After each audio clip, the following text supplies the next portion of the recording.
მოგესალმებით. Globალური ომის პარტია და გლობალური Deep State ბოლო დროს საერთაშორისო პოლიტიკის ალბათ ყველაზე ხშირად გამოყენებად ტერმინებად იქცა. განსაკუთრებით კი მას შემდეგ, რაც წინა საარჩევნო კამპანიის დროს აც უკვე ამერიკის 47 პრეზიდენტმა დონალდ ტრამპმა Deep State-ის დამარცხების პირობა საჯაროდ დადო. Globალური ომის პარტიის დამარცხება პირდაპირ დაკავშირებულია მსოფლიოს მასშტაბით მისი ინსტრუმენტების გაუნებელყოფასთან. სწორედ ამიტომ რამდენიმე დღის წინ უნგრეთის პრემიერმა ვიქტორ ორბანმა ევროპელ ლიდერებს ჯორჯ სოროსის წინააღმდეგ ერთობლივი ბრძოლისკენ მოუწოდა. ორბანის განცხადებით, ევროკავშირის ბიუროკრატია სოროსს ჯიბეში უზის. ამიტომ მნიშვნელოვანია მისთვის ევროკავშირის პოლიტიკაზე ზემოქმედების ბერკეტების ჩამორთმევა. სოროსი მწვავედ გააკრიტიკა იტალიის პრემიერ-მინისტრმა ჯორჯია მელონიმ და ის სუვერენული ქვეყნების საშინაო საქმეებში ჩარევაში დაადანაშაულა. პოლიტიკაში დამთხოვები არ ხდება, მით უმეტეს, როდესაც საუბარია წამყვან პოლიტიკოსებზე და მათ განცხადებებზე, რომლებიც დაახლოებით ერთსა და იმავე თემას ეხება და ერთსა და იმავე დროს ხდება.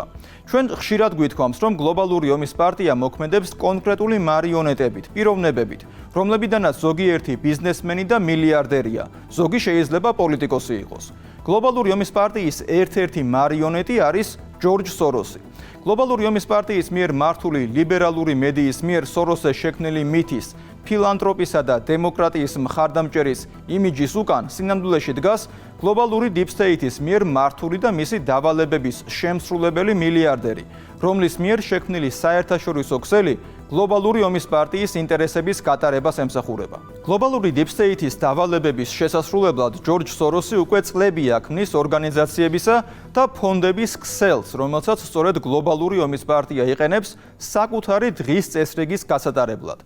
LGBT პროპაგანდის მხარდაჭერა და დაფინანსება, არალეგალური მიგრაციის ორგანიზება და დაფინანსება, გლობალური ომის პარტიისთვის მიუღებელი ხელისუფლებების წინააღმდეგ პროტესტების ორგანიზება და დაფინანსება, არასამთავრობო ორგანიზაციების ქსელის შექმნა, ახალგაზრდების ინდოქტრინიზაცია. ეს არასრული ჩამონათვალია იმ აქტივობებისა, რომელსაც ჯორჯ სოროსი სწორედ გლობალური ომის პარტიის გავლენების გაფართოების მიზნით ეწევა. ჩვენ არაერთი გადაცემა მივუძღვენით ევროპაში არსებულ პოლიტიკურ, ეკონომიკურ თუ იდენტობის კრიზისებს. ამ კრიზისებში გლობალური ომის პარტიისა და მისი მარიონეტის ჯორჯ სოროსის როლი დიდია. იმისთვის, რომ გლობალურმა ომის პარტიამ მართოს ქვეყნები, საჭიროა ორი რამ. პირველ რიგში მარიონეტები. ამაზე სოროსის სახით უკვე ითქვა. მეორე და აუცილებელი მართვისთვის კი შესაბამისი მოცემულობის შექმნა, განსაკუთრებით ევროკავშირში. ევროკავშირი უნდა გახდეს ადვილად სამართავი ტერიტორიული ერთეული, სადაც იქნება ერთსახოვანი მასა და სადაც არავის ეცოდინება საკუთარი ქვეყნის არც წარსული და არც ტრადიცია. ანუ იდენტობა საერთოდ გაქრება. ასე უფრო მარტივია მართვა, ვიდრე მაშინ, როცა ცალკეული ქვეყნების ეროვნული ინტერესები გლობალური ომის პარტიის ინტერესებს ფეხებში ედება. ამიტომაც არის, რომ სოროსი და მისი ქსელი მიგრაციის პოლიტიკას მხარს უჭერს. არალეგალური მიგრაცია წახალისებულია და ყველაფერი კეთდება ევროპის მასშტაბით, რათა საზღვრების კონტროლი არათუ არ გამკაცრდეს, არამედ პირიქით, მაქსიმალურად უკონტროლოდ იყოს ვითარება. მიგრანტების შედინებამ ევროპაში მარტივი რეალობა კიდევ ერთხელ ყველას აჩვენა. მიგრანტის გაევროპელება არ გამოდის. არ აქვს მნიშვნელობა, რამდენ ასეულ ევროს მიიღებს ის სოციალური დახმარების სახით. არ აქვს მნიშვნელობა, დაასაქმებენ თუ არა, ან კიდევ როგორ კურსებს ჩაუტარებენ იმისთვის, რომ ენა ისწავლოს. იმისთვის, რომ ქვეყანამ სხვა ეთნიკური წარმომავლობის ჯგუფების ასიმილირება შეძლოს, აუცილებელია წლები და ამ ჯგუფების რაოდენობასაც გადამწყვეტი მნიშვნელობა აქვს. მილიონობით მიგრანტის ასიმილირებას ვერც ერთი ქვეყანა ვერ შეძლებს. ამიტომაც აქვთ ახლა გერმანიაში, საფრანგეთსა და სხვა ქვეყნებში ქალაქები, სადაც მხოლოდ ქალაქის სახელი შეიძლება იყოს ადგილობრივი. აღარაფერს ვამბობთ დანაშაულის ზრდაზე. ცოტა ხნის წინ კიდევ ერთი სკანდალი გასკდა დიდ ბრიტანეთში.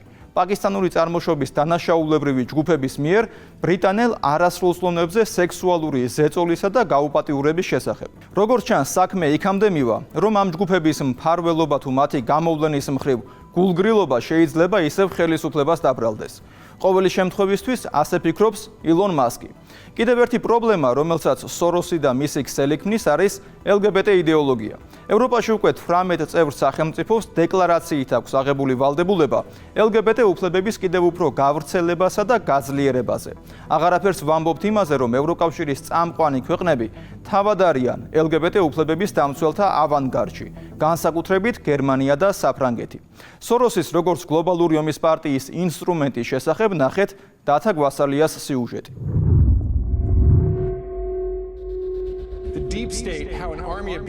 Deep State იგივე გლობალური ომის პარტია დიდი ხანია, რაც მსოფლიოს სხვადასხვა წერტილში საკუთარი გავლენების გაფართოებისთვის იბრძვის. ქსელი, რომელიც მსოფლიოში საკუთარი ინტერესების გასატარებლად კულისებში მყოფმა გავლენიანმა ჯგუფებმა შექმნეს, გაცილებით უფრო ფართო სპექტრს მოიცავს და იმაზე უფრო შენიღბულია, ვიდრე ერთი შეხედვით ჩანს. ამ თამაშში ყველას თავისი როლი აქვს, ვისაც ისინი აკონტროლებენ, იქნება ეს პოლიტიკოსები, შტატებისა თუ სხვადასხვა ქვეყნების ხელისუფლების მმართველობის სხვადასხვა დონეზე. ბიზნესმენები თუ მსხვილი კორპორაციები, ფონდები თუ არასამთავრობო ორგანიზაციები, სამხედრო ინდუსტრიული კომპლექსი თუ მედია ინდუსტრია. დღეს ერთ-ერთ მათგანზე გავამახვილებთ ყურადღებას. ის კონტროლირებადი მედიის გამოყენებით ფილანტროპად და დემოკრატიის გულმხურვალე მხარდაჭერად დაბრენდეს, რომელიც სინამდვილეში დემოკრატიის სახელით Deep State-ის გავლენის სფეროებს აფართოვებს მსოფლიოს სხვადასხვა წერტილში და მათ ინსტრუმენტს წარმოადგენს. ეს ჯორჯ სოროსი და მის მიერ დაარსებული ორგანიზაცია ღია საზოგადოების ფონდია, რომელმაც ბოლო 10 წლეულების განმავლობაში თითქმის ყველა ქვეყანაში გაიდგა ფესვები, პოსტსაბჭოთა სივრცით დაწყებული, აფრიკული ქვეყნებით დამთავრებული. ჯორჯ სოროსი 1920 წელს დაიბადა უნგრეთში, ებრაულ ოჯახში. მისი თავდაპირველი სახელი და გვარი ჯორჯ შვორცი იყო, თუმცა მოგვიანებით მამამისმა გვარი სოროსად გადაიკეთა, რათა უფრო უნგრული ჟღერადობა ჰქონოდა და ევროპაში დაწყებულ ანტისემიტურ შევიწროვებას გადარჩენოდა. 2004 წელს ლოს-ანჯელეს ტაიმსში გამოქვეყნებულ ინტერვიუში ჯორჯ სოროსი საკუთარ თავს ღმერთს ადარებს. მე წარმოსახვით ერთგვარი ღმერთი გავხდი, ამბობს ის. თუმცა ფაქტებს თუ გადავხედავთ, ის მხოლოდ იმ გავლენიანმა ძალებმა აქციეს ეგრეთ წოდებულ ღმერთად, ვინც მის საქმიანობას წლების განმავლობაში ხელს აფარებდა, ყოველგვარ კრიტიკასა და სამართლებრივ პასუხისმგებლობას არიდებდა და პირიქით, ვინც კი მის წინააღმდეგ რაიმე პრეტენზიას გამოთქვამდა, კონსპირაციის თეორეტიკოსად რაცხავდნენ. ოფიციალური სტატისტიკით სოროსის ქონება დღევანდელი დღისთვის $7 მილიარდ უტოლდება. 2017 წელს კი სოროსის ფონდი ღია საზოგადოების მიერ გავრცელებული ინფორმაციით 1984 წლიდან მან დემოკრატიის მხარდაჭერაში და სხვადასხვა აქტივობებში საერთო ჯამში 32 მილიარდი დახარჯა. სოროსი მარტო არ მოქმედებს. ის გლობალური ომის პარტიის დავალებით ქმნის და ავითარებს იმ ქსელს მსოფლიოს სხვადასხვა კუთხეში, რომელსაც გლობალური Deep State საკუთარი პოლიტიკური და ფინანსური გავლენებისთვის იყენებს. მაგალითად, 1997 წელს აზიურ ქვეყნებში უმძიმესი ფინანსური კრიზისი დაიწყო. ის თითქმის ყველა ქვეყანას შეეხო და მილიონობით ადამიანის ცხოვრება გააუარესა. მალაიზიის ყოფილმა პრემიერ-მინისტრმა მაჰითირ მოჰადმა პირდაპირ ჯორჯ სოროს დასდო ბრალი სავალუტო სპეკულაციებში და ქაოსის დათესვაში. კრიზისის შედეგად პროცესში საჭირო გახდა საერთაშორისო სავალუტო ფონდის ჩარევა, რომლის მთავარი კონტრიბუტორი შტატებია. ეს კი ავტომატურად ნიშნავდა ამ ქვეყნებში ამერიკის გავლენის ზრდას. კრიზისს აზიური ქვეყნების ვალუტების გაუფასურება და რეგიონში დოლარის მნიშვნელობის კოლოსალურად გაზრდაც მოჰყვა. შესაბამისად, გლობალური ომის პარტიის პოლიტიკური და ფინანსური გავლენების ზრდა. სოროსის მიერ გამოწვეულმა კრიზისმა აზიური ქვეყნების კონკურენტუნარიანობა გლობალურ ბაზარზე შეამცირა და ამერიკული კომპანიების დომინირებასაც შეუწყო ხელი. კრიზისის შემდგომ კი Deep State, ანუ დიდი სამეული, BlackRock, Vanguard და State Street ნიშნულოვნად ჩაერთვნენ გლობალური კაპიტალის აზიური ქვეყნებისკენ მიმართვაში და კრიზისის შედეგად გაუფასურებული აქტივების იაფად ყიდვაში. შედეგად მათი ფინანსური მოგება და გავლენები კოლოსალურად გაიზარდა. ეს კარგი მაგალითია იმის სადემონსტრაციოდ, თუ როგორ ქმნის გლობალური Deep State-ის ერთი ხელი, ანუ სოროსი კრიზისებს, ხოლო როგორ ვითომ დაეხმარება ამ ქვეყნებს ხელოვნურად შექმნილი კრიზისებიდან ამოსვლაში Deep State-ის მეორე ხელი, ფინანსური ფონდების სახით. ცხადია, მსგავს манипуляციებში კოლოსალურ მოგებას გაწეული საქმიანობისთვის ბატონი სოროსიც ნახულობს. 1998 წლით დათარიღებულ CBS-ის ეთერში ჟურნალისტი ებრაელ მილიარდერს აზიურ ქვეყნებში გამოწვეულ კრიზისზე ეკითხება, რაზეც სოროსი პასუხობს. ბოლო 2 წლის განმავლობაში თქვენ გადანაშაულებდნენ ტაილანდში, მალაიზიაში, ინდონეზიაში, იაპონიაში და რუსეთში გამოწვეული ფინანსური კრიზისის გამო. თქვენ ამდენად ძლიერი ხართ? ჩემი აზრით ეს გაუგებრობაა. ჩემი მთავარი მიზანი იქ ფული შოვნა. მე არ და ვერ ვუყურებ ჩემი ქმედებების სოციალურ შედეგებს. რომელ ჯორჯ სოროს ველაპარაკები ახლა? ამორალურ ჯორჯ სოროს თუ მორალურ ჯორჯ სოროს? ეს ერთი ადამიანია, რომელიც ხანდახან ამორალურ საქმიანობაშია ჩართული, ხოლო დანარჩენ დროს კი ცდილობს ზნეობრივი ადამიანი იყოს. ეს აღიარება მხოლოდ სიტყვები არ არის, არამედ ქმედებები, რასაც ჯორჯ სოროსი Deep State-ის დავალებით ეწევა. ეს ერთგვარად სწორედ გლობალური ომის პარტიის მსოფლმხედველობის ქვაკუთხედია. ზნეობრივი იმიჯით შეფუთული ამორალური საქმიანობა და ამის ერთ-ერთი მკაფიო მაგალითი LGBT პროპაგანდაა. Deep State-ის დოქტრინის თანახმად LGBT პროპაგანდა არ არსებობს. მთელი ეს ფერადი სიგიჟე მხოლოდ ჰუმანიზმისა და თანასწორობის პრინციპზეა აგებული. თუმცა რეალობა განსხვავებულია, რომლის უკანაც ასობით ათასი ცხოვრება დანგრეული და სხეულ დამახინჯებული ბავშვი დგას. LGBT პროპაგანდა Deep State-ისთვის ხომ საზოგადოების მორალური და ტრადიციული სტერილიზაციის გზით მათზე გავლენის მოპოვების ინსტრუმენტია და სოროსიც ამ სქემის ნაწილია. ჯორჯ სოროსი, ფული ტრანსგენდერთა მოძრაობის უკან. მილიარდერი ჯორჯ სოროსი თავის საფულეს ხსნის ამერიკის გარდაქმნისთვის. მილიარდელმა ჯორჯ სოროსმა მისი ფონდი ღია საზოგადოების ხელშეწყობით LGBT ორგანიზაციების დაფინანსებას დეკლარირებულად $2,700,000 დაუთმო. თუმცა ეს არ ნიშნავს, რომ მან მხოლოდ ეს თანხა დახარჯა ფერადი პროპაგანდისთვის. მაგალითად, ორგანიზაცია Gay Straight Alliance Network-მა, რომელსაც ჯორჯ სოროსი აფინანსებს, შექმნა კლუბები კალიფორნიის სკოლებში. შემდეგ კი 11 პრო-LGBT კანონიც მიაღებინეს შტატს. მათგან ერთ-ერთია გენდერულად ნეიტრალური საპირფარეშოების დანერგვა ამერიკულ სკოლებში. ჯორჯ სოროსი აფინანსებს ლოს-ანჯელესის გეებისა და ლესბოსელების საზოგადოებრივ ცენტრსაც. მათ შეიმუშავეს გეგმა, ეგრეთ წოდებული ტრანსოფობიის შესამცირებლად, რომელიც ეროვნულ მოდელად გამოიყენება შტატების მასშტაბით. კიდევ უფრო მნიშვნელოვანი და სკანდალურია სოროსის ღია საზოგადოების ფონდის სამოქმედო გეგმა, რომელიც უშუალოდ ტრანს ბავშვებსა და ახალგაზრდებზეა მიმართული და დასათაურებულია როგორც ლეგალური გენდერული აღიარების საკითხი. აღნიშნული რესურსი ყურადღებას ამახვილებს მინიმალურ ასაკობრივ შეზღუდვებზე, რომლებიც ტრანს ბავშვებსა და ახალგაზრდებს გენდერის კანონიერი აღიარების უფლებას ართმევს. ბოლო კვლევებმა აჩვენა, რომ 5-დან 12 წლამდე ტრანს ბავშვებს გააჩნიათ მკაფიო ღრმად ფესვგადგმული წარმოდგენა იმის შესახებ, თუ რას ნიშნავს გენდერული იდენტობა. ეს ეწინააღმდეგება გავრცელებულ ვარაუდებს, რომლის მიხედვითაც ტრანსი ბავშვები ამ ყველაფერს იგონებენ ან თავიანთ სქესთან დაკავშირებით დაბნეულები არიან. ეს კი იმას ნიშნავს, რომ სოროსის ღია საზოგადოება აქტიურად აფინანსებს და მხარს უჭერს 5-დან 12 წლამდე ბავშვებისთვის სქესის შეცვლის ლეგალიზებას. ღია საზოგადოების ფონდი კი მსოფლიოს სხვადასხვა ქვეყანაში, მათ შორის საქართველოსა და ევროპაშიც ფუნქციონირებს და სოროსის პოლიტიკას აქტიურად ატარებს. გლობალური ომის პარტიის მიერ უცხო ქვეყნებზე გავლენების მოპოვების კიდევ ერთ მნიშვნელოვან ინსტრუმენტს წარმოადგენს მიგრაციული პოლიტიკა, რომელმაც ყველაზე მეტად ევროპული ქვეყნები დააზიანა და აქ სოროსის როლი საკმაოდ მნიშვნელოვანია. ერთი მხრივ ის აფინანსებს აფრიკულ ფონდებს, რომლებიც უზრუნველყოფენ ღარიბი აფრიკელების ევროპაში ზღვით ტრანსპორტირებას. მეორე მხრივ კი ევრობიუროკრატებს, რომლებიც Deep State-ის ინტერესებს ემსახურებიან და უკონტროლო მიგრაციას მულტიკულტურალიზმის სახელით ფუთავენ და ევროპულ ქვეყნებს მათ უპირობო მიღებას აიძულებენ. შედეგად იზრდება გლობალური ომის პარტიის გავლენები ბრიუსელში და მცირდება ევროპული ქვეყნების თვითმყოფადობის რესურსი. ამიტომაც ვხედავთ ევროკავშირში უკონტროლო მიგრაციას, რომელიც ევროპულ ქვეყნებს იდენტობას ართმევს, ეკონომიკურად რთულ ვითარებაში აგდებს და ეთნიკური დაპირისპირებების ქაოსში ძირავს. აღარაფერს ვამბობთ გაზრდილ კრიმინალზე. სწორედ მსგავსი პოლიტიკის ლობირების გამო დაიწყო სოროსის უნგრეთიდან განდევნა ვიქტორ ორბანმა 2018 წელს. მთელს ქვეყანაში მაშინ საინფორმაციო კამპანია დაიწყო სახელწოდებით Stop Soros. ვიქტორ ორბანმა სოროსის ანტისახელმწიფოებრივ საქმიანობას რამდენიმე მიმართულებით შეუტია. პირველ რიგში ბუდაპეშტში დახურა სოროსის მიერ დაარსებული და დაფინანსებული ცენტრალური ევროპის უნივერსიტეტი, სადაც ევროპელი ახალგაზრდების ინდოქტრინაცია ხდებოდა მავნებლური, ფსევდოლიბერალური იდეებით. მეორე ეტაპზე უკვე ფონდ ღია საზოგადოებას მიადგნენ უნგრეთში და ისინიც გააძევეს ქვეყნიდან. მაშინ ვიქტორ ორბანი სოროსზე ამბობდა: ის მართავს მთელ არმიას, აკადემიური ინსტიტუტების, არასამთავრობოების, ექსპერტების და ასევე ბრიუსელის ბიუროკრატიის ნახევარს.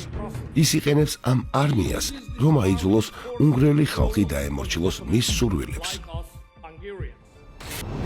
გლობალური ომის პარტიას და სოროს უნგრეთის პოლიტიკური ლანდშაფტის ცვლილება არ გამოუვიდა, თუმცა აქტიურად ცდილობდა ისე, როგორც მსოფლიოს სხვადასხვა ქვეყანაში. სისტემა ასეთია: იმისთვის, რომ Deep State-ის პოლიტიკა სხვადასხვა ქვეყნებში აქტიურად გატარდეს, აუცილებელია იქ მორჩილი ხელისუფლებების მოყვანა, რაშიც ჯორჯ სოროსი აქტიურად არის ჩართული, როგორც გლობალური ომის პარტიის მარიონეტი. შტატებში Fox News-ის ჟურნალისტები და რესპონდენტები ამტკიცებდნენ, რომ სოროსი სხვადასხვა ქვეყანაში პოლიტიკური პროექტის განსახორციელებლად დაფინანსებას თეთრი სახლისგან იღებდა. State Department and USAID სახელმწიფო დეპარტამენტს და USAID-ს საქმე სასამართლოში აქვთ, რადგან ირკვევა, რომ ამერიკელი ხალხის $5 მილიონი სოროსის ფონდს გადაეცა, რომ მას მაკედონიის დემოკრატიული ხელისუფლება ჩამოეგდო. დიახ, საუბრობთ სახელმწიფოზე სახელმწიფოში, ანუ ომის პარტიაზე. ჩვენი საბუთები აჩვენებს, რომ ამერიკის ბიუჯეტიდან ეს ფული მისცეს სოროს, რომ მაკედონიაში მობილიზება მოეხდინა ახალგაზრდული ჯგუფების და დაემხო დემოკრატიულად არჩეული მთავრობა. უფრო ადრე მსგავსი სცენარი ხომ საქართველოშიც ვნახეთ. 2003 წლის მოვლენებში, როდესაც ხელისუფლებაში Deep State-ის გავლენის აგენტები მოვიდნენ, სოროს მნიშვნელოვანი როლი ჰქონდა. არასწორი იქნება თუ ვიტყვი, რომ ამერიკული ფული დაეხმარა ხავერდოვან რევოლუციას? არა, ეს არასწორი არ იქნება. მე ვფიქრობ, რომ ამერიკული ფული ძალიან დაგვეხმარა სამოქალაქო საზოგადოების შექმნაში, სულ მცირე სამოქალაქო საზოგადოების ემბრიონის შექმნაში და მე ვფიქრობ, ამ სამოქალაქო საზოგადოებამ მნიშვნელოვანი როლი ითამაშა ამ პროტესტში. ანუ, მათ ირიბად მხარი დაუჭირეს თქვენს ჯგუფს? დიახ, ეს აბსოლუტურად სიმართლეა. იმავე ადასტურებს რევოლუციის შემდეგ უკვე განათლების მინისტრი ალექსანდრე ლომაიაც, რომელიც მანამდე სოროსის ფონდს ხელმძღვანელობდა. პროექტი, რომელსაც ჩვენ ვუწოდეთ საარჩევნო მხარდაჭერის პროგრამა, მოიცავდა საზოგადოების ცნობიერების ამაღლების აქტივობებს, კონცერტების მოწყობას, სატელევიზიო შოუს, პლაკატებს და სხვა მსგავს საკითხებს, რაშიც დაახლოებით $300,000 ამერიკული დოლარი დაიხარჯა. It was $300,000. რევოლუციის შემდეგ საკვანძო თანამდებობებზე სწორედ სოროსის დაფინანსებული ჯგუფები აღმოჩნდნენ, რომლებიც გლობალური ომის პარტიის დოქტრინას მიყვებოდნენ და აქ მნიშვნელოვანია განათლების სისტემა და მისი რეფორმა, რომელიც ფსევდოლიბერალურ გლობალისტურ დღის წესრიგზე აეწყო. საქართველოში ცნობილი როგორც ლომაიას რეფორმა. ქართული განათლების სისტემა სოროსის კადრების მიერ გაიწმინდა ეროვნული ფასეულობებისგან და დაიწყო ეგრეთ წოდებული ახალი ქართველის გამოყვანა, ინდოქტრინირებული თაობის შექმნა. მარქსიზმ-ლენინიზმის პროფესორების მიერ გამოთვლილი საქართველო მე არ მჭირდება, რომლისთვისაც დასავლელი გლობალისტები ხელშეუხებელ სიწმინდედ იქცა, მათი კრიტიკა კი მკრეხელობად. ანუ ისინი იქცნენ ინსტრუმენტებად, რომელთაც საჭირო დროს საჭირო მომენტში გამოიყენებდა სოროსი და Deep State-ი პოლიტიკური გავლენების გასატარებლად. თუმცა უფრო წინ წავიწიოთ და ევრობიუროკრატიას შევხედოთ ქართულ კონტექსტში. ანუ როგორ მოქმედებენ ქართველი სოროსელების გადასარჩენად ევროპელი სოროსელები, ანუ Deep State-ის გავლენის აგენტების შეთანხმებული მოქმედება და ქსელი. როცა ვსაუბრობთ ოფშორულ ფულზე და პოლიტიკურ манипуляციებზე, შევხედოთ ევროკავშირის პარტნიორ ჯორჯ სოროს, რომელმაც თავის ღია საზოგადოებას ამ ცოტა ხნის წინ $18 მილიარდი მისცა. ვიკითხოთ, რატომ აქვს მას აქაც, სტრასბურგში და ბრიუსელშიც უდიდესი გავლენა? რატომ ჰქონდა მას შარშან ევროკომისიაში 42 შეხვედრა? სხვათა შორის, ღია საზოგადოებამ გამოსცა ბროშურა „ჩვენი სანდო მეგობარი ევროპარლამენტში“, სადაც 226 სახელია ჩამოთვლილი. 226-ვე პარლამენტარს გეკითხებით, მიგიღია თუ არა ფული პირდაპირ ან ირიბად სოროსისგან. ქსელზე როდესაც ვსაუბრობთ, არავისთვის იქნება გასაკვირი თუ გეტყვით, რომ საქართველოს მეგობარი, სინამდვილეში კი ქართული აგენტოკრატიის ლობისტები სოროსის მეგობართა სიაში არიან. მათ შორის ერთ-ერთია ქართველი რადიკალების გულმხურვალი მხარდამჭერი პეტრას აუსტრევიჩუსი. სოროსის როგორც Deep State-ის მარიონეტის არაფორმალური გავლენები დაფარული აღარ არის. მაგალითად, ის დახურულ კარს მიღმა პირადად ხვდებოდა უამრავ გავლენიან პოლიტიკოს და მსოფლიოს მომავალს გეგმავდა და განიხილავდა, მათ შორის დავოსის ეკონომიკურ ფორუმზე. 2019 წელს ევროკავშირის მიერ გამოქვეყნებული ინფორმაციის თანახმად, ჯორჯ სოროს ბოლო 4 წლის განმავლობაში ევროკომისიის პრეზიდენტთან, ვიცე-პრეზიდენტთან და სხვა მაღალი რანგის ლიდერებთან 15 შეხვედრა ჰქონდა პირისპირ გამართული. ვინ მისცა მას ამის მანდატი? ეს ხომ სხვა არაფერია თუ არა არაფორმალური, ანტიდემოკრატიული მმართველობა. რატომ დუმს ამაზე ევროკავშირი? შეიძლება იმიტომ, რომ სწორედ სოროსის ორგანიზაციებში არის გამოზრდილი ბრიუსელის ელიტა და მოსახლეობის მაგივრად მის მიმართ თვლიან თავს ანგარიშვალდებულს. თუმცა ევროპაში უკვე ისმის განსხვავებული აზრებიც.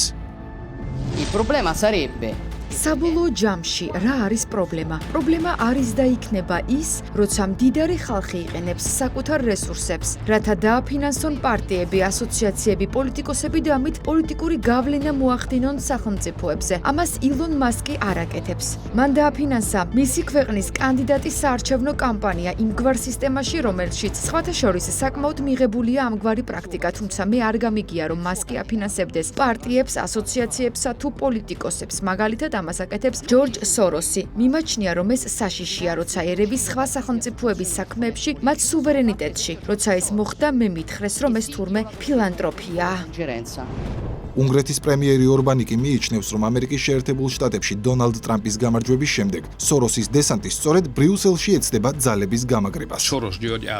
ჯორჯ სოროსი ამერიკაში დამარცხდა. შეიძლება ითქვას, რომ ამერიკა დონალდ ტრამპმა გაათავისუფლა, თუმცა სოროსის ჯარისკაცები ახლა ბრიუსელს უტევენ. ისინი ძალაუფლების კონცენტრაციას ბრიუსელში ცდილობენ, ამიტომ ევროპა მძიმე პერიოდს გადის. თუ გვინდა ვიცხოვროთ ისე, როგორც ეს უნგრელ ხალხს სურს, მხოლოდ ერთი მიზანი უნდა გქონდეს და ეს მიზანი აღნიშნული ძალების ბრიუსელიდან გაძევება გახლავთ. ისინი ერთ დიდ ხომალდში უნდა მოათავსო და ამერიკაში დააბრუნო. თუ ამას არ გავაკეთებთ, ბრიუსელი ახალ ვაშინგტონად გადაიქცევა. შედეგად კი ევროპაში დემოკრატების პოლიტიკა გაგრძელდება, რაც ევროპელი და უნგრელი ხალხის ინტერესებთან წინააღმდეგობაში მოდის. აქედან გამომდინარე 2025 წელს ჩვენი საგარეო პოლიტიკის უმთავრესი ამოცანა სოროსის იმპერიის ევროპიდან გაძევება და მათი უკან ამერიკაში დაბრუნება გახლავთ. შემდეგ კი მათ მიმართ დონალდ ტრამპი იმოქმედებს ისე, როგორც თავად ჩათვლის საჭიროდ. ახალი ადმინისტრაციის პოზიცია კი, რომელსაც ილონ მასკი აჟღერებს, ასეთია. ჩემი აზრით, მას ფუნდამენტალურად ძულს კაცობრიობა. ეს ჩემი აზრია. ის აკეთებს ისეთ რაღაცებს, რაც კაცობრიობის საფუძველს ანადგურებს. ეხმარება ისეთ ხალხს არჩევაში, რომლებიც უარს ამბობენ დამნაშავეების დასჯაზე.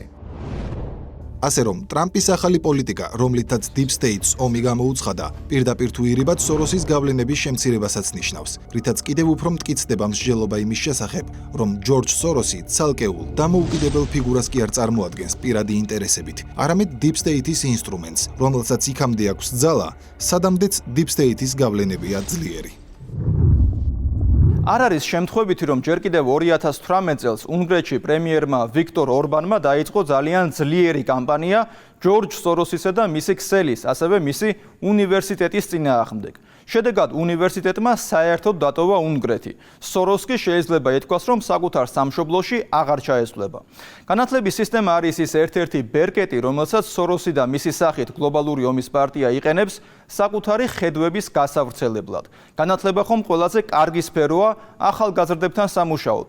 ამიტომაც იყო, რომ სოროსის ქსელთან ერთად ორბანმა ბრძოლა მისი უნივერსიტეტის წინააღმდეგაც დაიწყო და წარმატებით დაასრულა.